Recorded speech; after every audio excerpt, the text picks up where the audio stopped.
Hello दोस्तों, ladies and gentleman, नमस्कार, सत श्री अकाल, आदाब। मैं हूं आपका दोस्त और आपका होस्ट जसपाल ढिल्लों और आज मैं हाजिर हूं हिंदी वीडियो ट्यूटोरियल्स का एपिसोड नंबर 100। आज हमारा 100वां एपिसोड है और ये एपिसोड मैं इलस्ट्रेटर देखने वालों को समर्पित करता हूं, डेडिकेट करता हूं।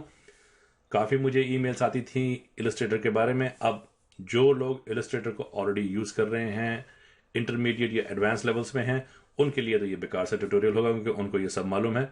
लेकिन जिन्होंने अभी इलस्ट्रेटर में नया नया कदम रखा है, अभी ही यूज करना सीखा है या अभी तक उन्होंने सिर्फ खोल के भी नहीं देखा इसको, वो लोग जरा ध्यान से इसको देखें।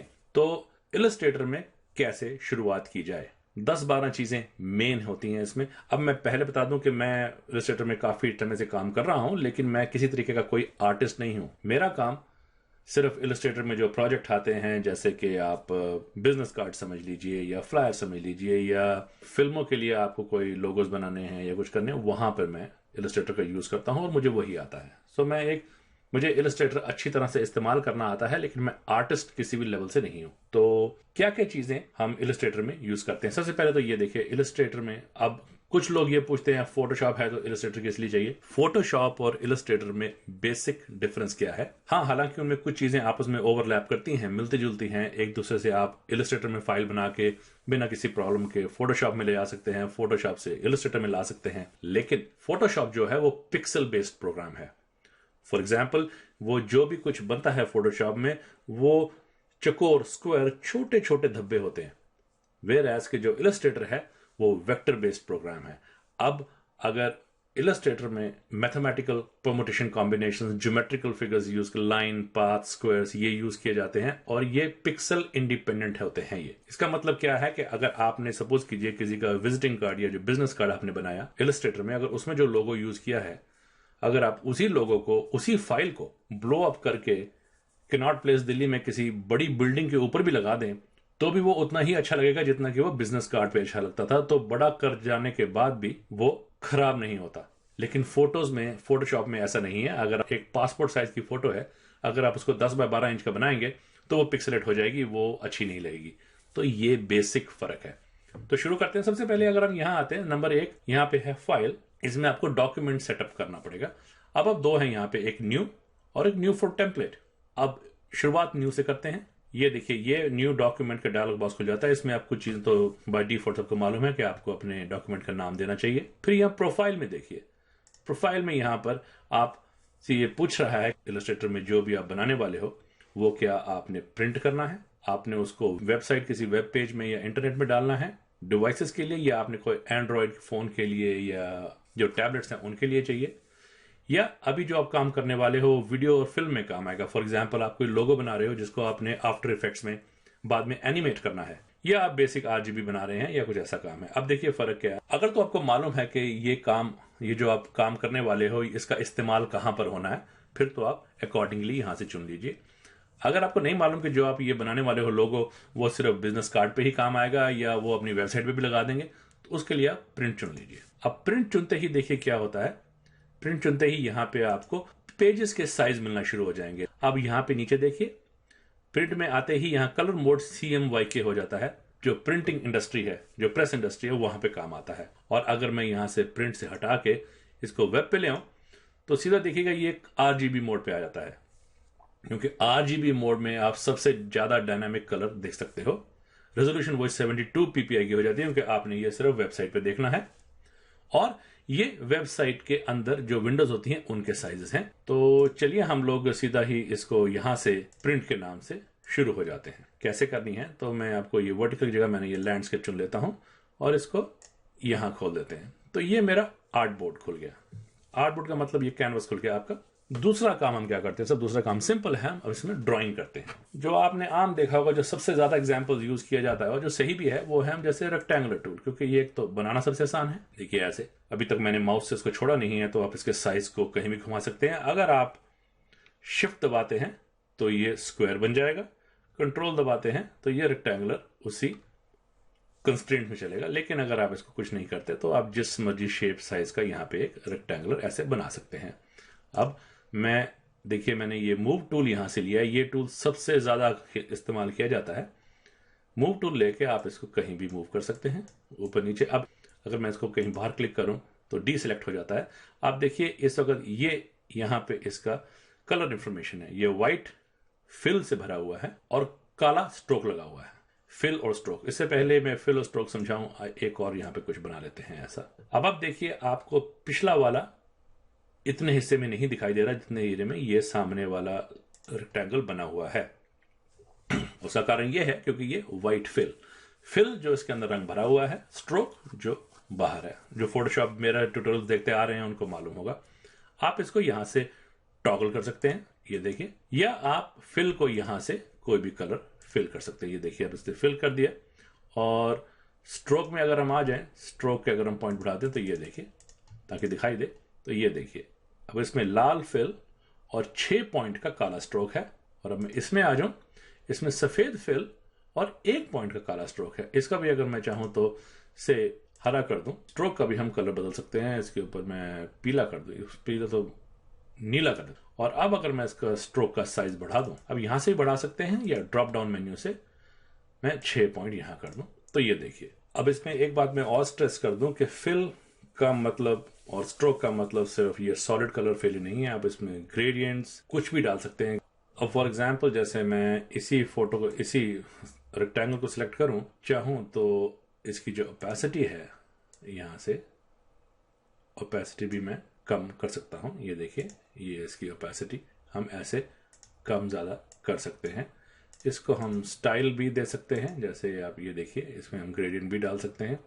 कुछ और जो इसमें कर सकते हैं वो ये है कि जैसे इस वक्त 6 पॉइंट का इसमें स्ट्रोक लगा है, अगर मैं स्ट्रोक को थोड़ा बढ़ा के 9 पॉइंट कर दूं, और यहां से आप ये डिफरेंट शेप्स भी हैं जिनको आप यूज कर सकते हैं। फॉर एग्जांपल हम ऐसा सा कुछ स्ट्रोक डाल सकते हैं। ये देखिए, अब आप, ये किसी फोटो का आप बॉर्डर हो सकता है। सो फॉर एग्जांपल हम इसमें इसको भी ला के ये वाला बना दें, तो ये देखिए कुछ ऐसा रफ्ड एज का बॉर्डर भी हम बना सकते हैं। अब दूसरी बात देखने वाली ये है कि जैसे आप देख रहे हैं, जैसे मैं ये सिलेक्ट करता हूं इसको, अभी मैं इसका पहले स्ट्रोक थोड़ा कम कर दूं, एक मिनट, सिलेक्ट तो किया नहीं। ये देखिए, जैसे मैं इसको सिलेक्ट करते हैं हम लोग, तो इसके चारों तरफ ये पॉइंट्स या हैंडल्स आ जाते हैं। हम इनको भी यूज करते हैं बड़ा छोटा करने के लिए। यहां से हम इसको घुमा सकते हैं, इसको रीशेप कर सकते हैं। अब जैसे मैं यहां से इसको पकड़ूं और ये देखिए, इसको मैं बड़ा छोटा कर सकता हूं। सो दोस्तों, ये है जो आपके सिलेक्शन टूल्स काम करते हैं, ये सिलेक्शन टूल का काम है। तो दोस्तों, अब मैं इसको डीसिलेक्ट करूं। डीसिलेक्ट करने का मतलब है आप इसके अलावा कहीं भी जहां कुछ नहीं है वहां एक बार क्लिक कीजिए, तो ये देखिए ये डीसिलेक्ट हो गया। अब दूसरा सिलेक्शन टूल है direct selection tool. Direct selection tool को आप ऐसा समझिए कि ये डायरेक्टली जहां पे आप क्लिक करेंगे और अगर वहां पे कुछ पॉइंट हैं या कन्वर्जेंस एरियाज हैं, तो वहां पे ये काम करेगा। फॉर एग्जांपल जैसे मैं यहां पे लेके आता हूं, तो ये देखिए, ये इसने ऑटोमेटिकली सिर्फ इसी को हाईलाइट कर लिया। यहां लेके आता हूं तो इसको, और बीच में कुछ नहीं है, पाथ है, फिर यहां पे ये स्क्वायर है, तो यहां पे पॉइंट है, तो यहां पे इसको ये हाईलाइट करके दिखा रहा है। तो ये जो रेक्टेंगुलर है ये 4 पॉइंट्स का बना हुआ है, तो अब चारों पॉइंट्स को ये दिखा रहा है। अब फॉर एग्जाम्पल जैसे मैं यहां से इसको लूं और अगर मैं इसको मूव करूं, तो ये देखिए, ये अब रेक्टेंगल को वहां से रीशेप कर सकते हैं। अगर मैं सीसी वर्जन यूज कर रहा हूं, इसमें ये नया है। अगर मैं इसको पकड़ के और नीचे की तरफ खींचूं, तो ये एंगल जो इस पहले राइट एंगल था, इसने अब इसको राउंडेड एंगल बना दिया है। अगर मैं इसको दोबारा बाहर करूं, तो ये उस तरीके से ही उसको दोबारा कॉर्नर एंगल में बना देता है। तो इन द नटशेल हम कॉर्नर्स यहां से बदल सकते हैं। रेक्टेंगुलर के कॉर्नर्स या किसी भी जो हमने ऑब्जेक्ट बनाया है, उसको हम यहां से इंडिविजुअली उसके पाथ में जाके जहां जहां उसके पॉइंट्स हैं वहां पर हम उनको, अब यहां पर नहीं है तो यहां पर सिर्फ पाथ ही है, तो हम सिर्फ पाथ को ही खींच के लंबा छोटा कर सकते हैं। तो अगर यहां पे भी ऐसा कोई कन्वर्जेंस एंगल हो, पॉइंट होता, तो वहां से भी हम इसको मैनिपुलेट कर सकते थे। तो डायरेक्ट सिलेक्शन टूल का मतलब आप समझिए कि ये डायरेक्ट पाथ के ऊपर, और जहां आप जा रहे हैं अगर वहां पे कोई ऐसा एंकर पॉइंट है, तो ये उसके ऊपर काम करेगा। चलिए दोस्तों, मैं इसको अब डिलीट कर देता हूं। अब मैं दोनों को एक साथ सिलेक्ट करूं और डिलीट कर दूं, तो ये साफ हो जाते हैं। ड्राइंग का दूसरा टूल है। अब जिस भी, आप ये देखिए मेन्यू बार में जिस भी टूल के आगे ये छोटा सा ड्रॉप डाउन एरो बना हुआ है, इसका मतलब इसके आगे फ्लाई आउट मेन्यू है, इसके अंदर और भी टूल्स हैं। जैसे ब्रश टूल के आगे नहीं है तो यहाँ सिर्फ पेंट ब्रश ही है। यहाँ देखिए रेक्टेंगल टूल को मैं दबाता हूँ तो ये 6 और टूल्स मिल जाते हैं। मैं यहाँ से इलिप्स टूल अगर ले लूँ तो इलिप्स टूल सिर्फ एक ही काम करता है साहब, या तो परफेक्ट राउंड शेप बनाएगा या कोई ओवल शेप बनाएगा। अगर मैं इसको यहाँ पे ऐसे ड्रैग करूँ तो ये देखिए ऐसी शेप बनाएगा। फिलहाल मैं इसको डिलीट कर देता हूँ। यहाँ पे हमको अब इसमें कलर नहीं चाहिए तो मैं कलर को बंद कर देता हूँ और अब इसके अंदर सिर्फ ब्लैक स्ट्रोक रहेगा और स्ट्रोक का भी मैं साइज घटा के 2 पॉइंट कर देता हूँ। चलिए, और अब अगर मैं ड्रॉ करूं तो अब देखिए ये इसने ऐसा इलिप्स ओवल शेप की अंडे के आकार की इसने शेप बनाई है और इसको 2 पॉइंट के स्ट्रोक से भर दिया है। जो भी ऑब्जेक्ट आप बनाना चाहते हैं और अगर आप उसको सही प्रोपोर्शंस में रखना चाहते हैं तो साथ में शिफ्ट का बटन दबाइए तो ये देखिए ये एग्जैक्टली उसको राउंड शेप में ला देगा। अगर मैं यहाँ पे छोड़ दूं तो ये देखिए ये राउंड शेप इसकी बन जाती है। चलिए जी, हम अब 2 शेप्स को कंबाइन कैसे किया जाता है वो मैं अब बताता हूँ आपको। उससे पहले मैं बता दूं कि जैसे आप देखिए मैं जहां भी जाता हूँ ये देखिए बीच में ये कुछ ये लाइनें अपने आप खिंचनी शुरू हो जाती हैं। इनको स्मार्ट गाइड्स बोलते हैं। तो ये स्मार्ट गाइड्स अगर आपके सॉफ्टवेयर में बाय डिफॉल्ट अगर एक्टिवेट नहीं है या चेकड आउट नहीं है तो आप यहाँ व्यू में आइए और यहाँ पर ये देखिए स्मार्ट गाइड्स हैं, इसको चेक कर दीजिएगा। शॉर्टकट भी साथ में है। तो ये था स्मार्ट गाइड्स, ये आपको अलाइन करने में आप लोगों की मदद करेगी ये। चलिए दोस्तों, अब हम कुछ चीज़ें बना के उनको कंबाइन करने की कोशिश करते हैं। सबसे पहले मैं ये सिलेक्शन टूल ले लूँ और इसको सिलेक्ट करके डिलीट कर देता हूँ। अब मैं दोबारा से ये इलिप्स टूल लूँ और शिफ्ट को दबा के एक बड़ा सा स्क्वायर बना लेता हूँ। अब आप देखिए वही जैसे दोबारा इलिप्स टूल लूँ, जैसे मैं अभी स्मार्ट गाइड्स की बात की थी, तो अब अगर मैं यहाँ से दबा के शिफ्ट को दबा के अगर मैं लाऊं तो ये देखिए जब मैं सेंटर में पहुंचूंगा ये देखिए यहाँ पे ये बता रहा है कि अब मैं सर्कल के सेंटर में पहुंच गया हूं। तो यहाँ से मैं छोड़ दूं तो ये ऐसा बन गया। मुझे मालूम है एक तो ये परफेक्ट राउंड है, सर्कल है, और दूसरा यहाँ से भी ये इसके साथ अलाइन है और यहाँ से भी इसके साथ अलाइन है। अब ऐसे ही मैं यहाँ पर आके अब देखिए यहाँ पे मैं इसको क्लिक करके और एक बार अगर मैं इसको नीचे ऐसा बनाना शुरू कर दूं तो ये देखिए साहब ये मुझे बता रहा है कि अब मैं सेंटर में पहुंच चुका हूं। अब अगर मैं इसको छोड़ दूं तो मेरे पास ये परफेक्ट सर्कल्स यहाँ से और यहाँ पर ये सेंटरली अलाइन भी हैं और यहाँ से वर्टिकली अलाइन भी हैं। अब देखिए अब जैसे ये सर्कल बन चुके हैं, अब अगर मुझे इन्हें एक साथ अलाइन करना हो तो फिर से मैं ये सिलेक्शन टूल लूँ और सारे को सिलेक्ट करने के लिए एक बार कहीं पे क्लिक करके सारे को ऐसे ड्रैग करूं तो ये सारे तीनों ऑब्जेक्ट सेलेक्ट हो जाते हैं। अब यहाँ अलाइन का मैं डायलॉग बॉक्स यूज करूं। अलाइन भी अगर आपको यहाँ से नहीं मिलता तो आप विंडो से जाके अलाइन क्लिक कर सकते हैं और यहाँ पे अगर मैं इसको ये देखिए हॉरिजॉन्टल अलाइन करना है, एक बार क्लिक कर दूंगा तो ये देखिए ये सारे खूबसूरती से अलाइन ऐसे हो जाते हैं।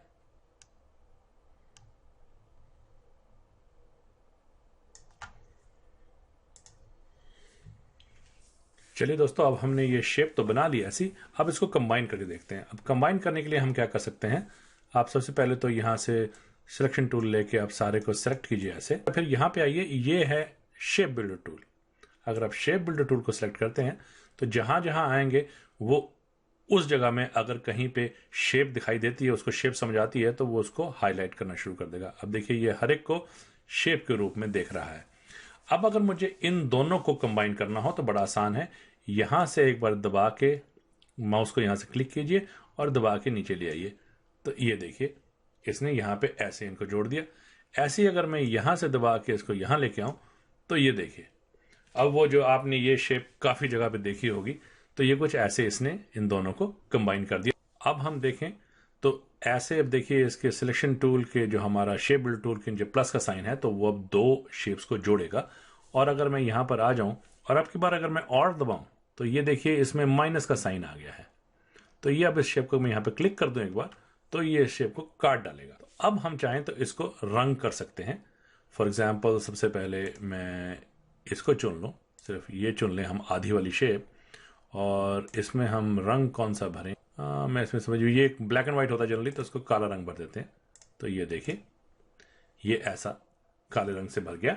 तो अब आप देखिए ये काला फिल है, यहाँ पे ये व्हाइट है। अब हम इसको ये देखिए यहाँ पे हमने ये व्हाइट फिल था और ये काला स्ट्रोक था। अब हमने इसको अगर भरना है तो कैसे भरें, आराम से भर सकते हैं। इसमें देखिए फिल नहीं है, काला स्ट्रोक है, इसको अगर हम यहाँ से स्विच कर दें तो अब देखिए इसको काला फिल है और कोई स्ट्रोक नहीं है। तो ये देखिए ये शेप आपने काफी जगह पे देखी होगी। तो ये ऐसे आसानी से बन गई, बजाय इससे कि मैं पेन टूल लेके ऐसी शेप बनाता, ऐसे कर्व्स लेके आता और फिर ऐसे बनाता।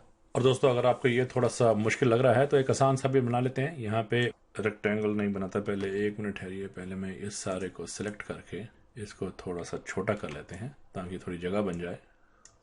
अब ये देखिए, अब जैसे कि सपोज कीजिए मैंने रेक्टेंगुलर टूल ले लेते हैं। अब फिर मैं इसी में से एलिप्स टूल लूं और यहाँ पर ऐसे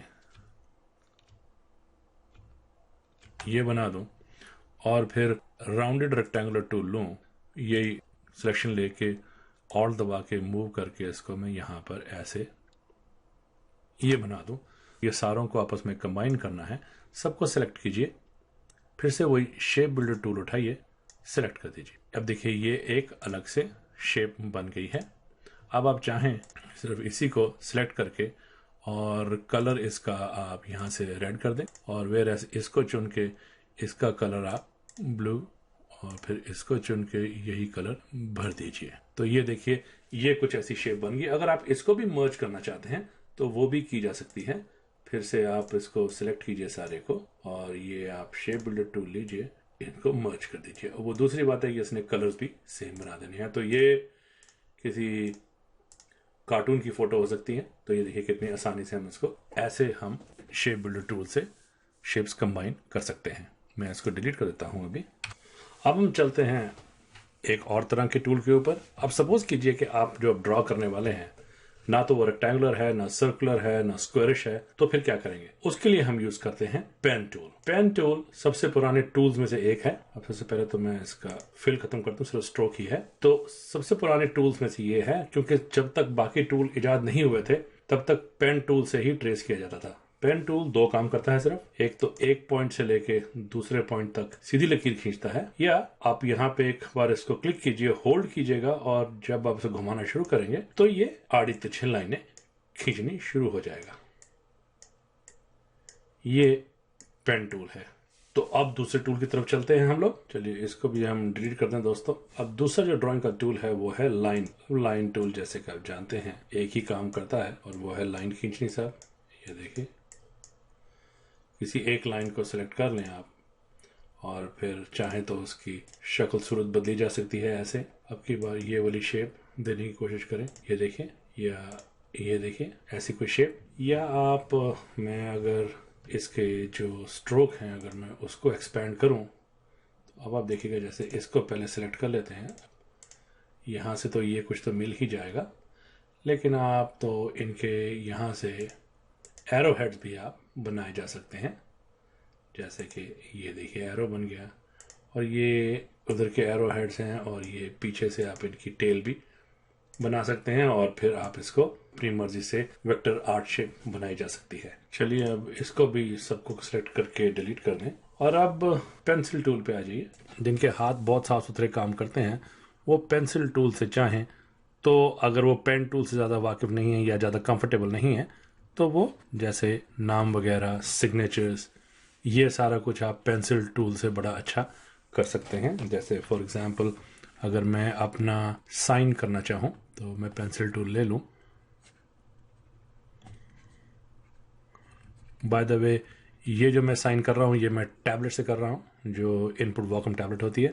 आपके पास सिर्फ माउस है और अगर आप सीरियस ग्राफिक डिजाइनिंग करना चाहते हैं तो मेरी सलाह आपको यही है कि आप टैबलेट में जरूर इन्वेस्ट कीजिए। सीधी सी बात है साहब, 100 रुपए के माउस से 50 रुपए की टैबलेट कहीं बेहतर साबित होगी इन द लॉन्ग रन। आपका हाथ अगर उसमें बैठ गया तो ड्राइंग के लिए भी वो बहुत ही उम्दा चीज है। इलस्ट्रेटर ने एक नया टूल भी हमारे हाथ थमा दिया है, वो है जी ये ब्लॉब टूल।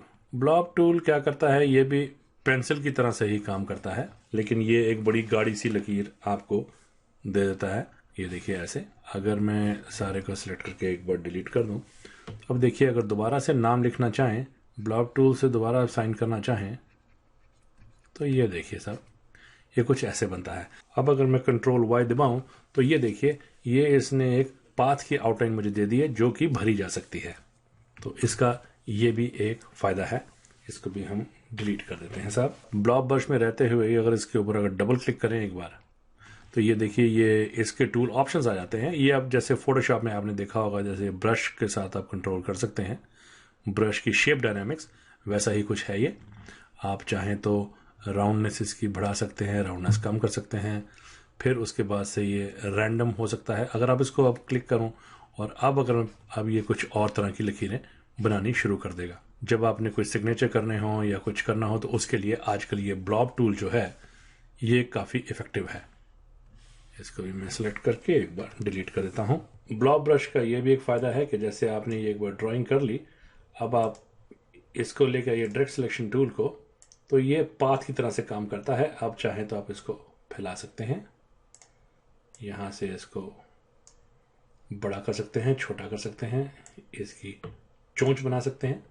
तो आप ब्लॉब ब्रश से कुछ भी कर सकते हैं। अगर आप सिग्नेचर करते हैं, अपने साइन करते हैं, तो ब्लॉब ब्रश से आप उसको बड़ी सफाई और एक आर्टिस्टिक टच दे सकते हैं। Last but not the least हमारा एक टूल रह गया है, वो है पेंट ब्रश टूल। अब पेंट ब्रश टूल को आप क्लिक कर लीजिए। ये तो आप सभी जानते हैं इसको। अभी मैंने जब वो पीछे स्केच और ट्रेस का जो मैंने ट्यूटोरियल बनाया था 97, 98, 99, उसमें इसका इस्तेमाल हुआ था। आप जानते हैं इसमें तो कुछ खास बड़ी बात है नहीं। आप इसमें कस्टमाइज्ड अपने ब्रश बना सकते हैं, वो भी मैंने सिखाया हुआ है कैसे बनते हैं।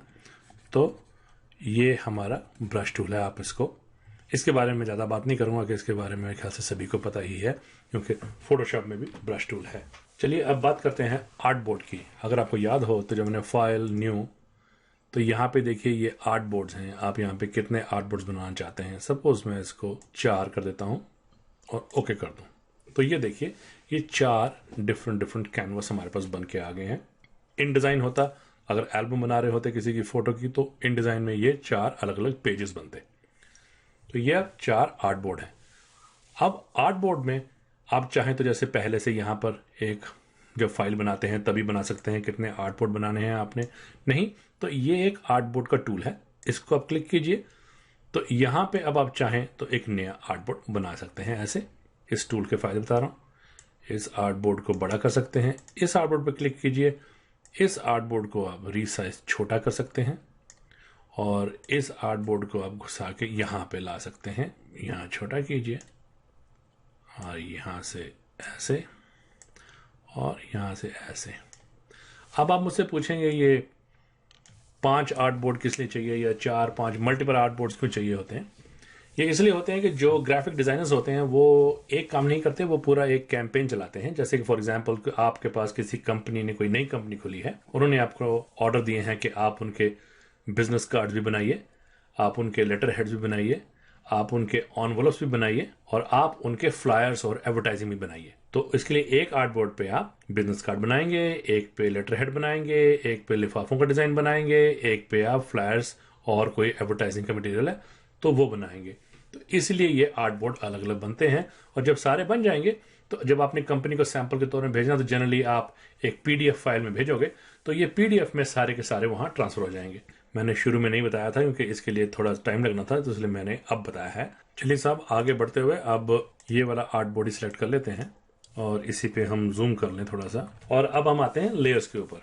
अब इसकी लेयर्स फोटोशॉप की लेयर्स से थोड़ा डिफरेंट बिहेव करती हैं। कैसे दिखाता हूं आपको। ये देखिए, पहले में हम रेक्टेंगल टूल बना लेते हैं। कलर यहाँ से रेड ले लूं, ये रेक्टेंगल बन गया। अब एक दूसरा भी कुछ ऑब्जेक्ट ड्रॉ कर लेते हैं, एलिप्स टूल ले लेते हैं, और अब की बार कलर ब्लू कर देते हैं, और अब की बार मैं एलिप्स टूल ले लूं और इसको यहाँ पे एक ऐसा एलिप्स बना लूं। तो ये देखिए, ये हमारे पास 2 ऑब्जेक्ट्स बन गए, एक रेक्टेंगल और एक सर्कल। अगर यहाँ लेयर्स में देखें तो फोटोशॉप में ये एक ही लेयर पे दोनों होते हैं एक साथ। यहाँ पर इलस्ट्रेटर में लेयर्स के साथ ऑटोमेटिकली सब लेयर्स भी बनती हैं।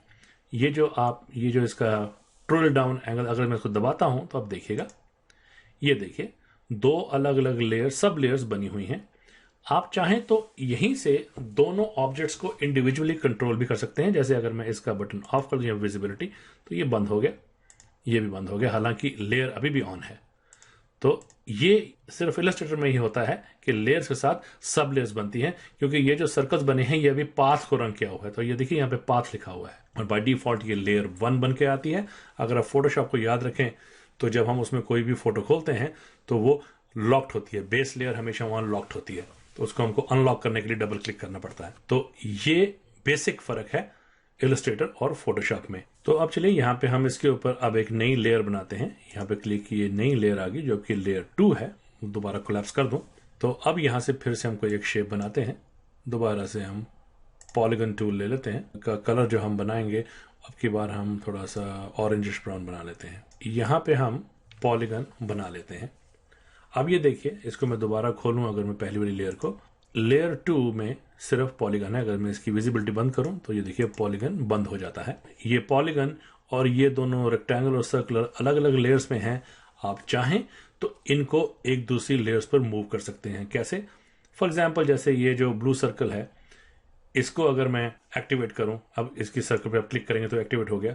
फिर ये जो ब्लू स्क्वायर है, इसको अगर आप उठा के ऊपर ले जाएंगे तो अब ये देखिए ये ब्लू और ये पॉलीगन, सर्कल और पॉलीगन दोनों एक ही लेयर पे आ गए हैं। ये देखिए, तो ये हम इनको इंटरचेंज कर सकते हैं। अब आप सोच रहे होंगे तो एक सवाल आएगा आपके दिल में कि भाई ये हमको ये लेयर्स में से ऊपर नीचे इधर उधर करने की जरूरत कब पड़ेगी? ये तब पड़ती है जैसे आपने एक लोगो बनाया है बिजनेस कार्ड के लिए और उसमें आपने कंपनी के सीईओ का, वो भी जो आपने नाम भी लिखा है वो भी आपने सिर्फ डिजाइन आर्ट स्केच किया है, बड़ा अच्छा बनाया है आपने, लेकिन जो सीईओ है वो उसका नाम आपने फ्लायर्स में भी डालना है। अगर वही आपके पास वही सब लेयर खुली हो जिसमें आपने सिर्फ उसका नाम लिखा हो और आपने जो दूसरे आर्ट बोर्ड में आई है और अगर वहां पे भी आपको वो ड्रैग करना है तो आप यहां से वो सब लेयर वहां पे ड्रैग कर सकते हैं। जब ग्रुपिंग्स आएंगी तब ये बहुत काम में आते हैं। सो दोस्तों, ये था नटशेल में इलस्ट्रेटर का इंट्रोडक्शन।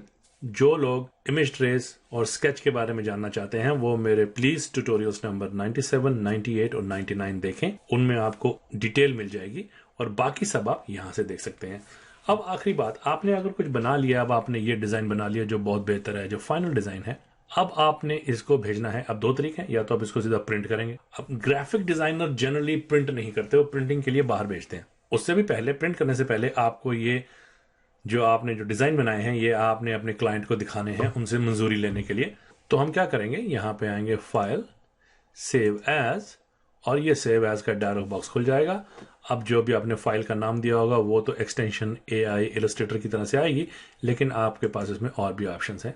आप इसको एक इलस्ट्रेटर की फाइल के रूप में सेव कर सकते हैं, आप इसको PDF के रूप में सेव कर सकते हैं, आप इलस्ट्रेटर EPS के रूप में जो कि इंटरचेंजेबल है उसमें चेंज कर सकते हैं, या आप इसको इलस्ट्रेटर की टेम्पलेट बना के रख सकते हैं जो आगे भी आपने इस्तेमाल करनी हो, बार बार इस्तेमाल की जा सकती है। ये जो SVG हैं, जो स्केलेबल वेक्टर ग्राफिक्स हैं, इनकी ज्यादा जरूरत कभी पड़ती नहीं है, तो इसके लिए मैं आपको तंग नहीं करूंगा।